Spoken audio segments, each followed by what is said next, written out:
So I've noticed from watching different speedrunners that some runners improve faster than others. Some people can pick up a game very, very quickly and get really good at it very, very fast, while others takes them a little longer.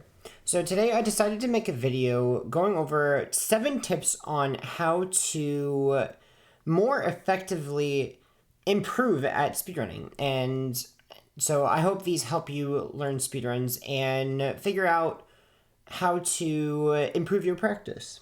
So tip number 1 is to download the practice tools.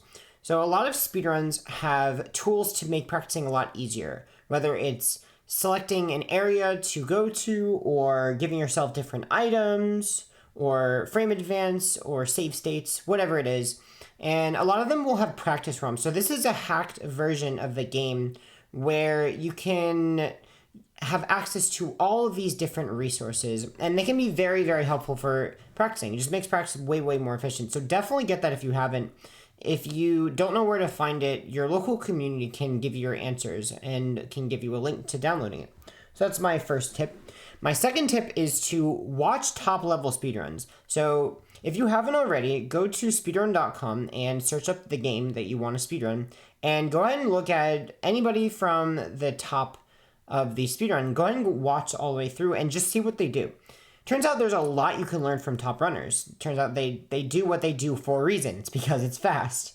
And so even if you don't want to do everything you want to do, especially some of these really, really risky small time saves that maybe you should wait until later, even if you don't want to do those, you can still learn a lot, and you can figure out strats that are easier and more consistent that they do that you didn't know how to do.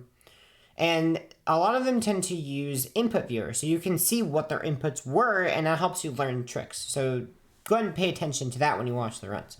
And that brings me to my next point for tip number 3. Prioritize your time saves. So some time saves will be big and some will be little. By that means different strategies to save time.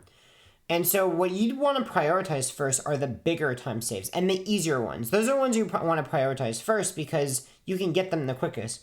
While these big risk and low reward tricks, maybe this trick that is a 30th of a second and you have to hit it or else you lose a minute and it only saves 1 second, that is a big risk, low reward. Those you want to prioritize lower. And that's because you do want to do them eventually. If they save time, it's going to save time. But you want to prioritize both consistency and speed. And so I see a lot of runners struggle with this. And so prioritizing is going to be very, very important. And so just think before you implement a trick, think, is it consistent? Is it fast? If it's both, definitely implement it. Sometimes you want to sacrifice speed for consistency. Other times you want to sacrifice consistency for speed. It's not all or nothing. So just keep that in mind. Tip number 4, reset less. So I see a lot of runners that they make one mistake and they reset their run. They reset the time and they go right back to the beginning. And they end up having thousands of attempts. And that's fine and all. The problem is that they're only getting good at the first few minutes of the run and they're not getting good at the entire run. So once they get to a certain point, they haven't gotten there in maybe months, and so they don't remember how to play that part, and so their run fails and then they're right back to resetting. And so you end up in this vicious cycle. So what I recommend is at least committing to do a few no resets every so often, or maybe commit to all no resets, but just try to reset less, because runners that reset more tend to be the ones that are less consistent at later parts of the run. The other important thing about no resets is that instead of when you make a mistake simply resetting the run, you get to learn how to pick yourself back up after that mistake and keep going. And so learning to know the next best thing to back up your mistake means that if you make that mistake in a run, you can keep the run going and still get a really, really good time because you knew how to back up that mistake in that situation. So that's tip number 4. Tip number 5 is to have focused practice.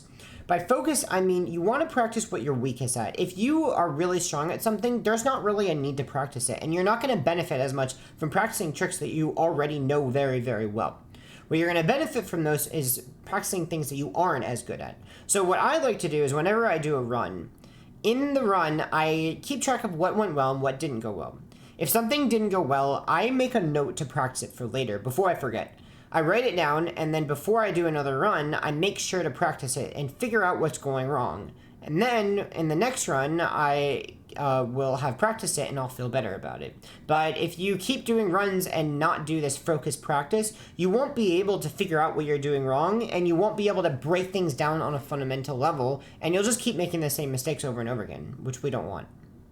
Tip number 6 is patience. Remember that speedrunning is a skill that takes time to develop.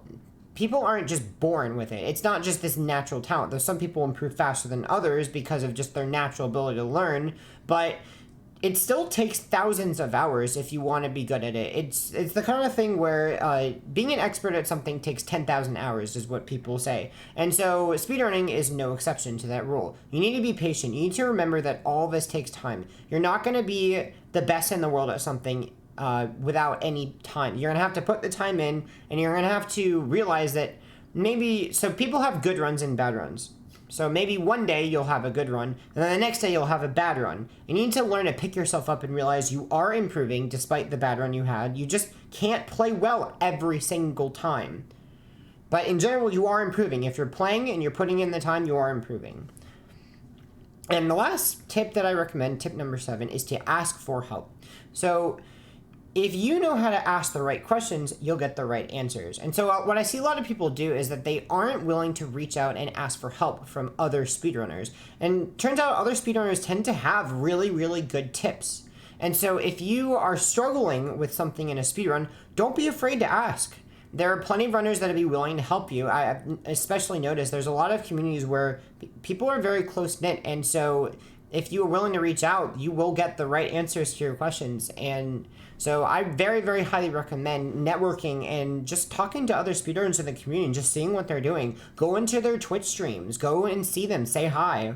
And so this networking will help not only it be a more worthwhile experience, but also you improving at the speedrun. So that's it for me. That's all the tips I recommend for today. I hope it helps you learn how to speedrun a game, whatever game you're learning how to speedrun. Good luck to you, and I'll see you next time. Bye-bye.